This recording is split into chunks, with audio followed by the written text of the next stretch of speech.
Women's day के इस खास अवसर पर हर साल की तरह इस साल भी लोकतंत्र मिरर लेकर आया है एक खास सीरीज, जिसमें हम बात करने वाले हैं उन महिलाओं से जिन्होंने विभिन्न क्षेत्र में अपनी नई पहचान बनाई है। नमस्ते, मैं पूजा विश्वेकर और लोकतंत्र मिरर के इस खास सीरीज में आप सभी का एक बार फिर स्वागत है। आज हमारे साथ मौजूद है उषा जी, जो शाम रसोई की मुख्य संचालिका है। शाम रसोई पिछले 16 वर्ष से काम कर रही है। उम्र के जिस उम्र में लोग चाहते हैं कि हम आराम करें, उसी उम्र में शाम रसोई की अधिकतर महिलाएं काम कर रही है। मैम, मेरा सबसे पहला सवाल आपसे ये है कि जिस उम्र में हर कोई आराम चाहता है, उस उम्र में आप काम कर रही है, तो इसके ऊपर आपका क्या संदेश है लोगों को? ऐसा था, हम 60 साल की उम्र में हमने ये चालू किया था। 60 साल उस वक्त जो मार्केट में सब पढ़ी लिखी औरतें वो काम करती हैं, और हम ना पढ़े लिखे थे, ना कोई वर्किंग वूमेन थे। हमारे मन में, हमारे एरिया में मेवा हॉस्पिटल से एक आदमी आता था और सब घरों से एक एक खाना मांगता था, एक एक लक्का, और ले जाता था मरीजों के लिए। तो हमारे मन में ये विचार आया कि इसको देने से अच्छा हम अपने पास में राधा कृष्ण हॉस्पिटल में खाना दें। तो हमने वहाँ बात की, मैं और मेरी फ्रेंड पूजा जोशी, हम दोनों मिलके वहाँ गए हॉस्पिटल में। हमने वहाँ पूछा तो वहाँ पता चला रोज के 30-35 डब्बे लगेंगे। अब 30-35 डब्बे यानी महीने का 35,000 रुपया महीना खर्चा। तो हम सोच में पड़ गए, 35 डब्बे रोज कौन देगा। फिर हमने हॉस्पिटल वालों को बोला कि हमको यहाँ जगह दे दो, तो हम यहीं किचन चलाएंगे। अब किचन चलाने के नाम से सब सोच में पड़ गए कि किचन मेंटेन करना, घर का किचन मेंटेन नहीं होता, इतना बड़ा किचन कैसे मेंटेन होगा। पर बोलते हैं ना, एक कदम आगे बढ़ाओ तो 100 कदम पीछे आ जाते हैं। और मेरे मन में एक वो जम गया कि नहीं, मुझे ये काम करना ही है। और मैंने हॉस्पिटल वालों से बात की और 35,000 रुपया महीने का खर्चा था। तो हॉस्पिटल वालों ने बोला अगर आपने 1 साल के पहले बंद किए, नहीं कर सकते। अब हम सोच में थे कि 1 साल कैसे करेंगे। हमने शाम मित्र मंडल के लोगों से बात की और सबसे 11-11 हजार रुपये 1 साल का लिया। ऐसे मैंने 3.5 लाख रुपए जमा किए। 1 साल का खर्चा मेरे पास जमा हो गया और हमने विद इन वीक किचन बनाया और वहां पे 1 मई को ये काम शुरू किया। मैम, ये शाम रसोई शुरू करते वक्त आपको क्या क्या कठिनाई आई आपके सामने, और आपने उसको कैसे फेस करके अभी भी 16 सालों से शाम रसोई चला रहे हैं? ऐसा है, आप कोई भी काम करो, हमको एक जिद, मुझे कम से कम एक ऐसी जिद थी कि 60 के बाद में जो लेडीज लोग घर में बैठ जाती हैं, वो हमेशा घुटने दुख रहे, कमर दुख रही, परेशान, बीमारियों से परेशान रहती हैं। और मुझे ऐसा लगता था कि नहीं, बिस्तर में नहीं सोना चाहिए। तो हमारे पास करने के लिए कोई बिजनेस और ऐसा कुछ था नहीं, और हम लोग सब कुकिंग में अपने किचन में एक्सपर्ट थे। तो हमने उसी को अपना प्रोफेशन सुना और हम वहाँ पे हमने खाना बनाना और पेशेंट को खाना देना शुरू किया। और देखो, कोई भी बिजनेस करो या काम करो, समस्या तो आती है, लेकिन उसके साथ में अगर हम डट के खड़े रहे तो समस्या के साथ समाधान साथ में रहता है, बशर्ते कि आप समाधान पे ध्यान दो। अगर आप समस्या पे ध्यान दोगे तो समाधान नहीं मिलता। समस्या को छोड़ के समाधान देखो तो हर समस्या का समाधान है। ऐसी कोई समस्या नहीं है जिसका समाधान नहीं है। बहुत समस्या आई, पर हर बार डट के खड़े रहे और हर बार जीते हैं। अभी अभी सबसे बड़ी समस्या, मैं 1.5 महीने पे बेड पे हूँ। 1.5 महीने से मैं हॉस्पिटल नहीं गई। अब सबको बोलते थे अभी आप नहीं आओगे तो कैसा होगा, लेकिन 1.5 महीने से मैं देख रही हूँ निर्विघ्न चल रही है। सब बहनें मेरी समय समय से संभाल रही हैं, सब वर्कर संभाल रहे हैं, कोई प्रॉब्लम नहीं है। थोड़ा बहुत मैं फोन पे मेंटेन करती हूँ और अच्छे से चल रही है। मैम, आप उन लड़कियों को क्या कहना चाहोगी जो सेल्फ इंडिपेंडेंट बनना चाहती है? एक लड़की को सेल्फ इंडिपेंडेंट बनना कितना जरूरी है, फिर वो फाइनेंशियली हो, एजुकेशन के लिए हो, या खुद के डिसीजन मेकिंग के लिए हो? देखो, सेल्फ डिफेंस तो सबके लिए जरूरी है, तो जरूरी नहीं है कि हम पढ़े लिखे हैं या हमारे पास पैसा है या हमारे पास कुछ नहीं है, कुछ भी नहीं है तो भी आप यदि किसी से प्यार से बात करते हो और उसका दर्द हल्का होता है तो आप उसको बहुत कुछ दे रहे हो। आप प्यार से किसी को एक गिलास पानी पिलाते हो तो भी आप दे रहे हो। उसके लिए सबसे जरूरी है देना। हमको देना सीखना चाहिए। यदि हम देने की भावना रखते हैं तो हर जगह हम सेल्फ डिपेंड हो सकते हैं। पर लोग बोलते हैं हमको कुछ नहीं आता, हम क्या करेंगे। नहीं, हम करना चाहें तो बहुत कुछ कर सकते हैं, बस करने की इच्छा होना। और लेडीज, मैं तो ये मानती हूँ कि लेडीज जेंट्स से ज्यादा कर सकती है। बहुत लेडीज के ऊपर बहुत से बाउंडेशन न रहे ना तो वो बहुत कुछ कर सकती है। जैसे कि आपने अभी कहा कि लेडीज पर बाउंड्रीज नहीं होनी चाहिए, तो आप सोसाइटी को क्या कहना चाहोगे कि सोसाइटी ने लेडीज के लिए क्या कदम उठाने चाहिए? कि या आपको अभी भी लगता है कि लेडीज पूरी तरह खुल पाई है काम करने के लिए, या अभी भी उनके ऊपर बाउंड्रीज है, और अगर है तो उसे कैसे देखो, टैकल करना चाहिए? बाउंड्री हम किस चीज को मानते हैं उसके ऊपर है। देखो, घर परिवार बुजुर्गों की इज्जत, ये बाउंड्री नहीं है। हम यदि हमको महिला बनाया है तो हमको परिवार लेके ही चलना है। हम यदि परिवार को छोड़ के अगर कुछ करना चाहते हैं तो वो गलत है। हम लोग काम करते हैं लेकिन हम अपना परिवार पूरा अच्छे तरह से आज भी मेंटेन करते हैं। हमारे घर वालों को हमसे कोई भी शिकायत करने का मौका नहीं देते, तो उसको मेंटेन करना चाहिए।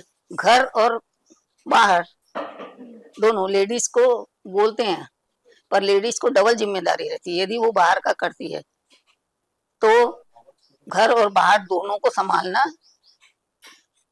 सबसे ज्यादा मैनेजमेंट आना चाहिए आपको, तो आप दोनों के बीच में मैनेजमेंट करके चलो, कोई दिक्कत नहीं जाती है। मैम, आप यंग गर्ल्स को क्या हेल्थ टिप देना चाहोगे जिसके वजह से वो ओल्ड एज में जाने के बाद भी हेल्थी हेल्दी दिखे? अभी तो सभी वुमेन्स को मैं महिला दिवस की हार्दिक शुभकामनाएं देती हूँ। और यंग गर्ल्स आजकल थोड़ी थोड़ी चीज के लिए सब मानसिक टेंशन में आ जाती है। सिर दुखता है, तुरंत डॉक्टर के यहाँ जाते, दवाइयां लेते। तो ये सब के लिए हमें योग अपनाना चाहिए। योग एक जीवन जीने की कला है जिससे पुरुषार्थ और सामर्थ्य दोनों बढ़ते हैं, और ये दोनों जिसके जीवन में उनकी सर्वत्र जय होती है। और ऐसा ही जीवन हमारे जीने योग्य है। आसन से शरीर शुद्धि होती है, प्राणायाम से मन की शुद्धि होती है, ध्यान से चित्त की शुद्धि होती है। तो हमारे पूरे शरीर स्वस्थ भी रहता है और फ्लेक्सिबल रहता है, और डॉक्टर के यहाँ जाने की जरूरत नहीं पड़ती है। यहाँ तक कि अपना मतलब फेस भी इतना ग्लो करता है प्राणायाम करने से, ध्यान करने से, कि आपको पार्लर जाना और ये सब छूट जाएगा, नेचुरल ग्लो आ जाएगा। तो मैं सभी यंग गर्ल्स को अभी से ही योग अपनाने की सलाह दूंगी। स्वस्थ रहे, मस्त रहे। और अगर घर की नारी स्वस्थ है, महिला स्वस्थ है, तो परिवार को स्वस्थ रखेगी, बच्चों को स्वस्थ रखेगी। और हेल्दी फूड, मतलब अपने को ज्यादा तेल मसाले का नहीं खाना है, अपने को हेल्दी डाइट खाना है, अपने को कम तेल मिर्च मसाले का खाने का है, तो उससे अपन स्वस्थ रहते हैं। मैम, आपको क्या लगता है एक फैमिली का सपोर्ट कितना जरूरी है अपने लाइफ में? फिर आप मैरिड वुमेन है तो आपके हस्बैंड ने कितना आपको सपोर्ट किया? एक्चुअली पारिवारिक सपोर्ट तो बहुत जरूरी होता है, लेकिन परिवार में मुझे मेरे हस्बैंड को ईश्वर के पास गए 15 साल से 20 साल हो गए उनको। और mother in law father in law भी बहुत पहले एक्सपायर हो चुके थे। तो अकेले ही मुझे लाइफ जीने में, बोलते ना ईश्वर का साथ चाहो ना, ईश्वर अपने साथ रहते। तो हमें पूरी लाइफ भी मुझे ईश्वर के साथ नहीं संभाली है, अकेले मुझे बच्चों का पालन पोषण करना पड़ा है। और इतने आसानी से ईश्वर ऐसी राह दिखाते चला गया है। बच्चे मेरे 2 बेटे हैं मेरे, एक इंजीनियर बन गया, सिविल इंजीनियर, एक आर्किटेक्ट बन गया है। वैसे ही सिविल इंजीनियर को इंजीनियर बहू मिल गई है एजुकेटेड, वैसी आर्किटेक्ट छोटे बेटे को वो आर्किटेक्ट बहू आ गई। दोनों बेटों का अच्छा खासा बिजनेस चल रहा है। तो वो सब सपोर्ट, मुझे फैमिली तो थी ही नहीं। अब घर में कौन रहता फैमिली में, सास ससुर है, देवर जेठे, पति मेरे इकलौते ही थे। तो अकेले ही, और हमें फैमिली मोरली सपोर्ट भाई वगैरह संभाले है कि आपको ऐसे ऐसे करना है और खुद के बल पे चलना है। किसी की उंगली पकड़ के चलोगे आप आगे नहीं बढ़ पाओगे। खुद के बल पे चलो, जीरो से शुरू करो, आप जरूर, आपको ईश्वर पग पग पे साथ देगा। और आज बहुत हैप्पी लाइफ चल रही है। बच्चों का बिल्डिंग कंस्ट्रक्शन का काम है, कॉन्ट्रैक्टर बन गए, अच्छे से अपने आप को, दोनों बच्चे अपने आप से अच्छे से संभाल रहे हैं। तो यंग लड़कियों को यही बोलूंगी, जीवन में कैसी भी चुनौतियां आए, हिम्मत नहीं हारना है और अपना कर्तव्य पथ पर हमें चलना है, कर्तव्य निभाते हुए। ऐसे नहीं कि मेरे हमारे 2 बच्चे तो हमको 2 बच्चों को ही लेके चलना है। भाई आपकी रिश्तेदार है, भले ही सास ससुर नहीं तो उनके भाई बंद है, परिवार है, बुआ सास, चाची सास, मौसी सास, नंदे है, तो सबसे आज तक हमारे शादी को आज 50 साल हो रहे, सबसे संबंध बने हुए, सबका प्यार सम्मान हमको मिलता है, हम उनको देते हैं। तो हमको ऐसा जीवन जीना चाहिए। मैं ऐसा यंग लड़कियों का ना, चुनौतियां आने के बाद भी हमको अपना कर्तव्य पथ पे चलना चाहिए। हमसे जिससे संबंध गॉड ने जोड़ा है उनको छोड़ना नहीं है, सबके साथ मिलकर चलना है। आप महिला सशक्तिकरण के बारे में क्या कहना चाहेंगे? नारी तो अपने आप में शक्ति स्वरूप है। उसे अबला बना दिया गया था कुछ समाज के लोगों ने, ताकि वो आगे ना आ सके। परंतु हमने पढ़ाई की है, हमने पढ़ा है, एक कवि हुए हैं जयशंकर प्रसाद, जिन्होंने कामायनी नाम का एक महाकाव्य लिखा था। उसके श्रद्धा सर्ग में उन्होंने नारी का इतना सुंदर वर्णन किया है। छोटे थोड़े से शब्दों में उन्होंने इतना ही कहा, नारी तुम केवल श्रद्धा हो, विश्वास रजत नग पग तल में, पीयूष स्रोत सी बहा करो जीवन के समतल में। नारी तुम तो बहुत महान हो, श्रद्धा की पात्र हो, समर्पिता हो, समाज को लेकर चलती हो। ये धरती जो है, ये ब्रह्मांड जो है, तुम्हारे बिना अधूरा है। अगर तुम नहीं रहोगी तो कुछ भी नहीं होगा। लेकिन नारी सशक्तिकरण के उद्देश्य से ही 8 मार्च को महिला दिवस मनाया जाता है।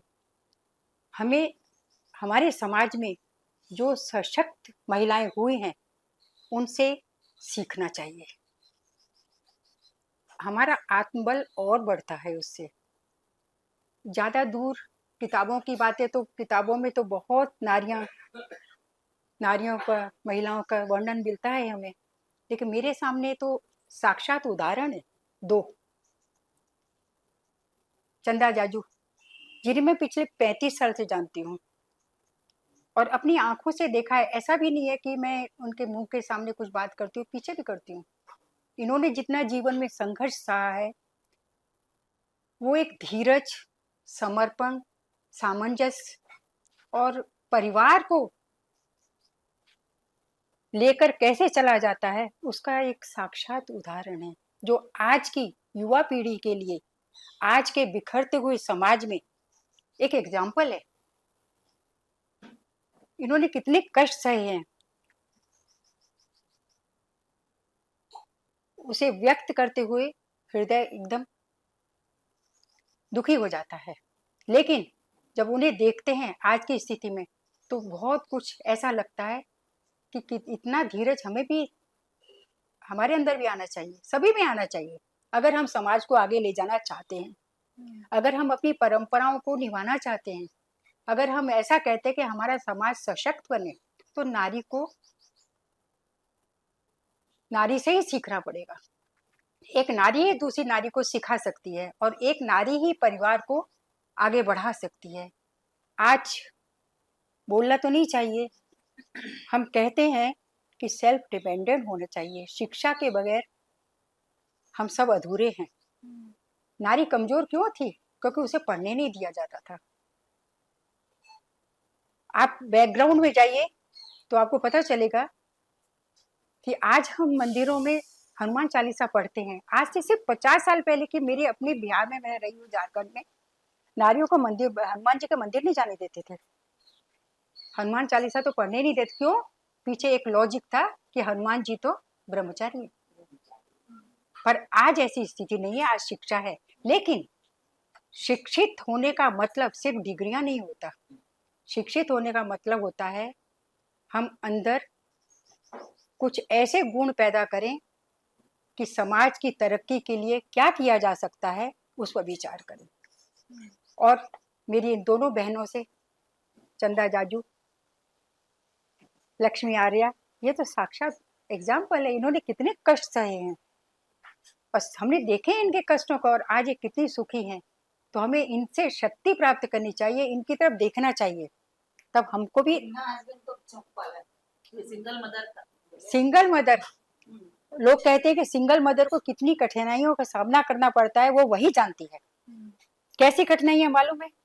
वो कमा लेगी, वो मेहनत करेगी, जी भर के मेहनत करेगी, लेकिन फिर भी उसे वो सम्मान नहीं दिया जाएगा जो आम लोगों को मिलता है। एक हेय दृष्टि से देखा जाता है। क्यों? क्योंकि वो काम हम नहीं कर सकते, वो कर रही हैं। हम उन्हें सम्मान देना नहीं चाहते, पर ये बहुत गलत है। हमें नारी को सम्मान देना चाहिए, उसके साथ प्रेम करना चाहिए, उसके साथ समाज इक्वलिटी रखनी चाहिए। क्यों? क्योंकि वो आज समाज की धुरी है। और ऐसी महिलाएं जो इतने स्ट्रगल सहकर सामने आती हैं, उनका तो वो तो एक साक्षात देवियां हैं। जिन देवियों की पूजा करने के लिए हम मंदिरों में जाते हैं, हमारे सामने ही जो बैठे हुए, उनका हम सम्मान करें, वो भगवान की सबसे सच्ची सेवा है, सच्ची श्रद्धा है। इनके प्रति श्रद्धा रखनी चाहिए, क्योंकि ये श्रद्धा की पात्र है। तो ये थी शाम रसोई की महिलाओं की कहानियां, जिसमें उन्होंने जिस संघर्ष से लड़कर आज इस जगह पे खड़े हैं। ऐसे ही खास एपिसोड के लिए देखते रहिए लोकतंत्र मिरर।